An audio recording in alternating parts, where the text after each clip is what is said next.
Welcome back my YouTube channel. So आज हम इस वीडियो में डिस्कस करेंगे मैथमेटिक्स फाउंडेशन बैच का लेक्चर नंबर 3, जो हमारा यहाँ पे एवरेज एंड एज चल रहा है। लेक्चर नंबर 3 है, 2 हम करवा चुके हैं।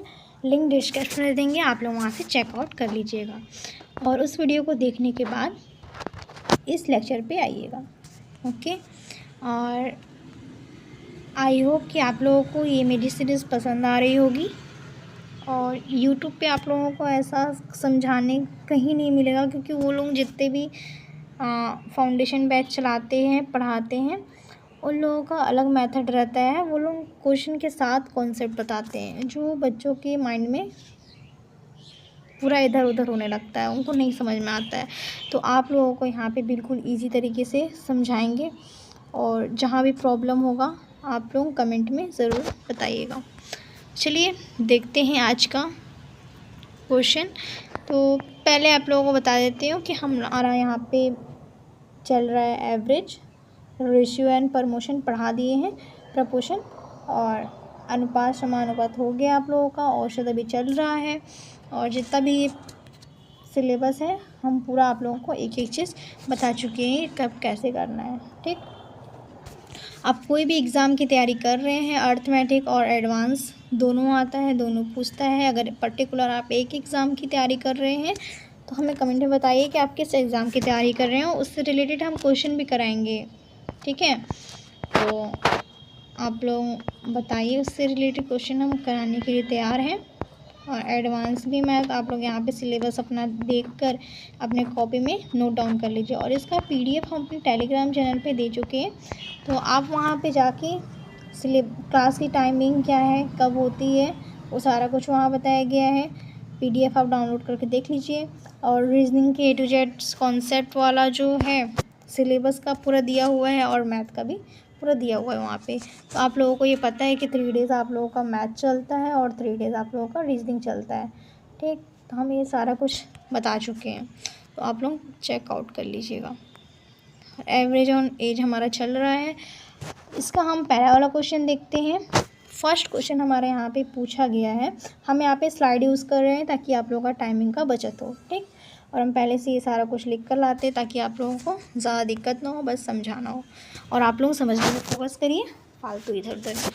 तो चलिए स्टार्ट करते हैं। हमारा यहाँ पे दिया हुआ है, यदि 12 खिलाड़ियों की औसत उम्र 25 वर्ष है, तो यदि कप्तान की उम्र को भी औसत में शामिल किया जाए तो औसत उम्र 1 वर्ष बढ़ जाती है। कप्तान की उम्र ज्ञात करें। तो नॉर्मल हमें इसका उम्र ज्ञात करना है। हम इसमें 2 मेथड आप लोगों को बताएंगे। फर्स्ट मेथड आप लोगों का ये है, देखिए इसमें नॉर्मली आप लोगों को लिख लेना है इसका एवरेज कितना दिया हुआ है, 12 खिलाड़ी और 25 इसका उम्र है, औसत उम्र। ठीक, तो यहाँ 12 खिलाड़ी हो गए हैं, इसका औसत उम्र कितना है, 25 है। ठीक, एवरेज उसका 25 है। फिर उसके बाद क्या दिया हुआ है, कप्तान की उम्र का औसत शामिल किया जाए तो औसत 1 वर्ष बढ़ जाता है। तो मतलब ये 12 है तो ये 13 हो जाएगा। ठीक, फिर इसका एवरेज ये 25 है तो ये 26 हो जाएगा। ठीक, तो ये हमारा इतना हो गया। इतना लिखने के बाद आप लोगों को क्या करना है, जितना भी यहाँ पे दिया हुआ है, यहाँ में जितना भी दिया हुआ है इसको हम इनटू करेंगे, गुणा करेंगे इन दोनों का, और गुणा करने में इनको माइनस कर देंगे। जैसे यहाँ पे लिखे हुए हैं 13 गुणे 26, फिर माइनस में 12 गुणे 25। ठीक, फिर इन दोनों को जब हम इनटू करेंगे तो 338 आएगा इन दोनों को करने पे, और यहाँ पे इन दोनों को करेंगे तो 300 आ जाएगा। ठीक, अब इन दोनों को हम माइनस कर देंगे। नॉर्मली माइनस करने पे हमारा कितना आ जाएगा, उम्र 38 साल। तो 38 ईयर यहाँ पे हो जाएगा करेक्ट। फिर बता देती हूँ कैसे करना है। देखिए नॉर्मली आप लोगों को क्वेश्चन क्या पूछा हुआ है, यदि 12 खिलाड़ियों की औसत उम्र 25 वर्ष है।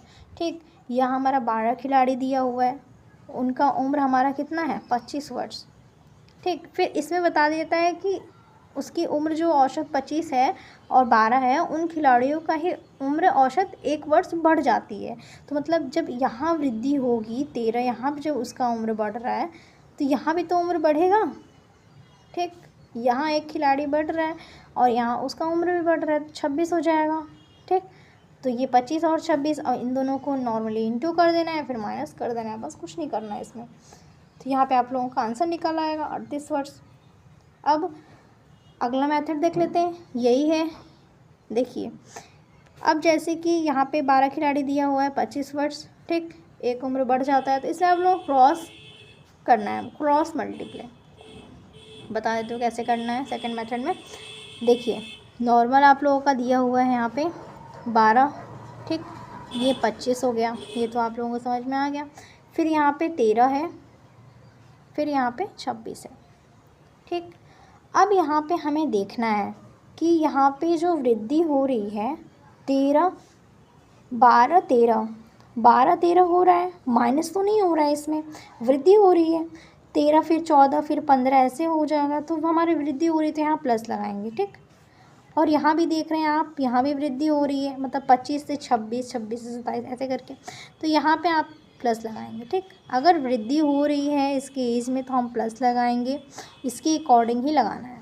अब देखेंगे इसमें और इसमें कितना अंतर है, इसमें 12 और 13 में कितना अंतर है, एक का, तो एक यहाँ नॉर्मल लिख देंगे। 25 और 26 में कितना अंतर है, एक का, तो एक लिख देंगे। ठीक, उसके बाद हमें क्या करना है, ये जो एक है ऊपर में 25 से गुणा करेंगे, फिर 13 है इसके जस्ट नीचे वाले इंटू से गुणा करेंगे। ठीक, जो हम यहाँ पे लिखे हुए हैं, जो यहाँ पे लिखे हुए हैं इससे 25 वाले से करना है, और जो नीचे वाला है इससे भी जो हमारा इंटू किए हैं उससे करना है। ठीक, समझ में आया? नहीं समझ में आया फिर से बता रही हूँ। देखिए, नॉर्मली आप लोगों को एवरेज ले लेना है, 12 और 25 हो गया। फिर इसको हम एक बढ़ा के लिखे, यहाँ पे क्वेश्चन में दिया हुआ था 1%, तो फिर यहाँ 13 और 26 हो गया। ठीक, अब हमें देखना है कि कितना वर्ष इसमें वृद्धि हो रही, तो 12 से 13 हुआ तो यहाँ प्लस हो जाएगा, क्योंकि यहाँ वृद्धि हो रही है। फिर 25 से 26 तो यहाँ प्लस हो जाएगा। दूसरा हो गया स्टेप। अब तीसरे स्टेप में हमें क्या करना है, अभी देखना है कि यहाँ पे कितना इसके में अंतर है। तो इसमें अगर एक अंतर है तो एक लिखे हैं यहाँ पे, अगर 2 अंतर रहेगा, 3 अंतर, 4 5, तो यहाँ भी उतना ही लिखेंगे। ठीक, और यहाँ भी देखेंगे कितना अंतर हो रहा है, एक का है तो हम यहाँ पे 1 लिखे हैं। ठीक, 4 5 होता तो 4 5 लिखते हैं। ठीक, ये हो गया। अब इसमें हम इंटू करेंगे, ये नीचे वाला जो हम लिखे हैं ये ऊपर में जाएगा, फिर ये वाला जो हमारा 13 है ये नीचे वाले में आएगा। नॉर्मली इंटू करना है। अब देखिए, अब 1 से हम 25 को 1 से गुणा करेंगे तो 25 आएगा, 13 से हम 1 में गुणा करेंगे तो हमारा 13 आएगा। ठीक, अब यहाँ जो प्लस है ये बहुत मायने रखता है, यहाँ जो प्लस इसके अकॉर्डिंग लिए हैं। ठीक, ये भी इसके अकॉर्डिंग लिए हैं कि ये वृद्धि हो रहा है कि घट रहा है कि बढ़ रहा है, इसके अकॉर्डिंग हम प्लस माइनस लगाएंगे। तो यहाँ पे हमारा प्लस है, क्योंकि ये बढ़ रहा था, प्लस प्लस हमारा क्या होता है, प्लस होता है, तो यहाँ प्लस लगा देंगे। अब इन दोनों को हम प्लस करेंगे तो 38 ईयर आ जाएगा। ठीक, 38 साल।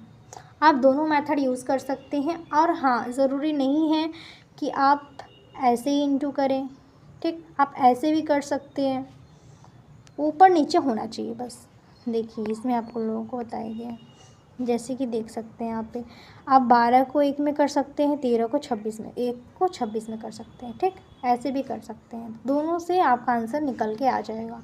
तो जो भी आप मेथड यूज़ करना चाहते हैं, 3 मेथड हम यहाँ बता दिए, से 2 सेम ही हैं और एक आप लोगों को बता दिए।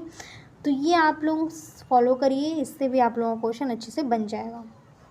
अब आते हैं अगले क्वेश्चन की ओर। अगला क्वेश्चन हमारा क्या पूछ रहा है, सेम ऐसे ही अगला क्वेश्चन भी है, तो हम नॉर्मल इजी वाला मेथड्स यूज़ करेंगे। देखिए, 15 छात्रों की आयु 14 वर्ष है। ठीक, एक शिक्षक को शामिल कर लिया जाए तो पूरी कक्षा में औसत आयु 1 वर्ष बढ़ जाती है, तो शिक्षक की आयु ज्ञात कीजिए। तो नॉर्मल क्या करना है, 15 हो गया और 14 हो गया। ठीक, फिर अब क्या करना है, 15 14 हो गया, अब इसको बोल रहे हैं 1 साल बढ़ जाता है, 16 हो गए, 1 बढ़ गया, फिर ये जो 15 है यहाँ पे 14 है, यहाँ पे 15 हो जाएगा। ठीक, 15 साल ये हो गया। अब क्या करना है, नॉर्मली अब देख रहे हैं इसमें वृद्धि हो रहा है तो यहाँ प्लस लगाएंगे, यहाँ भी प्लस लगाएंगे।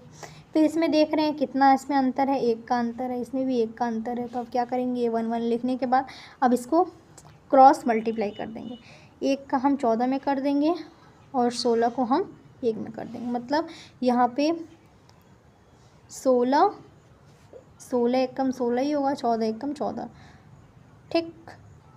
तो हमारा निकल के कितना आ जाएगा, 14 और 16 30 साल आ जाएगा। ठीक, इसमें 30 हमारा ऑप्शन नंबर सी है, तो यहाँ पे सी फॉर कैट हो जाएगा। ठीक, ऑप्शन नंबर सी हमारा करेक्ट हो जाएगा 30। आप लोगों को समझ में आ गया होगा आई होप। अब अगला क्वेश्चन देखते हैं। अगला क्वेश्चन हमारा ये बहुत ज़्यादा इम्पॉर्टेंट है, इसमें बेसिक चीज़ आप लोगों को ध्यान में रखना है। चलिए बताते हैं। यहाँ पे 13 परिणामों की औसत, 13 परिणामों का औसत 42 है और प्रथम 7 परिणामों का औसत 44 है तथा अंतिम 7 परिणामों का औसत 43 हो तो 7वां परिणाम ज्ञात कीजिए। क्वेश्चन फंसाए हैं आप लोगों को यहाँ पे। देखिए नॉर्मली इसमें कुछ यूज़ नहीं, बहुत इजी है, आप लोग लगा लेंगे इसको मेथड। ठीक, पहला हमारा यहाँ पे ये लिखना ज़रूरी है, कैसे करना है। 13 परिणाम 42 दिया हुआ है, 13 एवरेज इसका 42 है। ठीक, ये हो गया हमारा। फिर 7 परिणामों का औसत 44 है, 7 परिणामों का औसत हमारा 44 दिया हुआ है। फिर 43 परिणामों का औसत हमारा 7वां है। ठीक, तो यहाँ पे हमारा 7वां एवरेज 43 है। ठीक, अब यहाँ पे हम ये चीज़ हो गया, यहीं पे ये चीज़ भी है, जिसको हम ये अंतिम और पहली लिख दिए। ठीक, 7 हो गया 44, अंतिम हमारा 43 औसत यहाँ पे दिया हुआ है। अंतिम 7 परिणामों का औसत, तो 7वां परिणाम ज्ञात करना है इसमें। अंतिम का 7 43 है। ठीक, 7वां परिणाम इसको ज्ञात करना है। 7वां परिणाम ज्ञात करने के लिए हम क्या करेंगे, यहाँ पे नॉर्मली 7 लिखेंगे। ठीक, 7 जो निकालना रहेगा उसको हम उसका परिणाम लिखेंगे। फिर उसके बाद क्या करना है, इन सभी को हम प्लस इंटू कर देंगे। ठीक, यहाँ पे हमारा क्या है, 7 है गुणा में 44, इसको कर लेंगे। फिर 7 में 43, इसको प्लस यहाँ पे लगाएंगे, भूलिएगा नहीं। अब यहाँ माइनस लगाएंगे। माइनस क्यों, क्योंकि ये ओवरलैपिंग का यहाँ पे सवाल है। आप लोगों को ये बताते हैं आगे कैसे ये ओवरलैप हो रहा है। तो यहाँ पे आप लोग देखेंगे कि अगर आप लोग इसको प्लस कर रहे हैं, ठीक, अगर ये आप लोगों का प्लस होने के बाद इस संख्या से ज़्यादा आ रहा है तो हमारे ये ओवरलैप हो रहा है। मतलब 7 प्लस किए, ठीक, पहली और अंतिम संख्या को प्लस करने पे हमारा ये 14 आ रहा है। ठीक, और ये 13 है, तो ये इससे ज़्यादा है, तो यहाँ पे क्या हो रहा है, ओवरलैप हो रहा है। जहाँ ओवरलैप होगा वहाँ पे माइनस लगाएंगे। ठीक, तो अब यहाँ पे हमारा माइनस लग गया, 13 गुणे 42 हो गया। अब यहाँ पे नॉर्मली 44 7 को इंटू करेंगे तो 308 आएगा, 43 और 7 को इंटू करेंगे तो 301 आएगा। फिर माइनस में फिर इन दोनों को इंटू करेंगे 13 और 42 को, तो 546 आएगा। तो ये सब सारा कुछ करने के बाद यहाँ पे आंसर 63 निकल के आ जाएगा। तो ऑप्शन नंबर बी हमारा यहाँ पे करेक्ट हो जाएगा। ठीक, कुछ नहीं करना है इसमें। आइए एक बार बता देते हैं कि ओवरलैप वाला आप लोगों को कैसे करना है सॉल्व। ये भी बहुत इजी है, आप लोग दूसरा मेथड यूज़ कर सकते हैं इसमें। मिसिंग और ओवरलैप इसमें 2 होते हैं। ठीक, ओवरलैपिंग वाला जो है ज्यों का त्यों रहेगा, ये भी ज्यों का त्यों ही रहेगा। मतलब प्लस हो रहा है तो प्लस ही लगाएंगे, माइनस हो रहा है तो माइनस ही करेंगे, जैसे उसका वो दिया रहेगा। अब यहाँ पे देख सकते हैं आप, यहाँ पे इतना तो आप लोग लिख लेंगे। ठीक, अब यहाँ पे ये कहाँ से आ गया ये चीज़, तो इसको बता रहे हैं। देखिए ये वाला मेथड आप यूज़ करेंगे तो बहुत जल्दी आप लोगों का लग जाएगा। ये बहुत इजी मेथड है और बहुत जल्दी सॉल्व करने वाला मेथड है। तो देखिए हमें नॉर्मली कौन सा पार्ट निकालना है, 7वां परिणाम ज्ञात करना है। ठीक, 7वां परिणाम ज्ञात करने के लिए यहाँ पे नॉर्मली 7 लिखेंगे।